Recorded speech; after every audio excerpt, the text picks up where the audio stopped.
मशहूर वाक़या है कि जब इमाम जाफ़र सादिक़ अलैहिस्सलाम के दौर में एक वक्त ऐसा आया कि महंगाई बढ़ गई, कहता गया, तो इमाम जाफ़र सादिक़ अलैहिस्सलाम ने फरमाया कि अपना माल मुस्तहिक लोगों में तकसीम करना शुरू कर दें। आज यकीन रखें वही वक्त चल रहा है, क्योंकि जैसे ये वबा ख़त्म हुई है, ये महंगाई का तूफ़ान ऐसे आ गया है कि हमारा निचला तबका बहुत उसमें पिस गया है।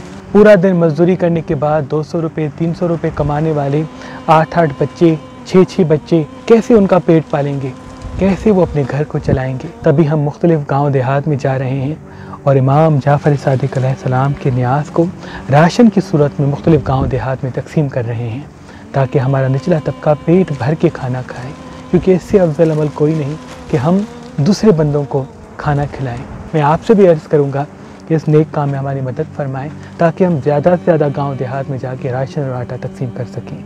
ऐ अल्लाह, तुझे वास्ता है इमाम जाफ़र सादिक़ अलैहिस्सलाम का, जिनके ताउन से हम ये नेक काम अंजाम दे रहे हैं, उनकी तमाम दुआएं अपने दरबार में कबूल व मकबूल फरमा।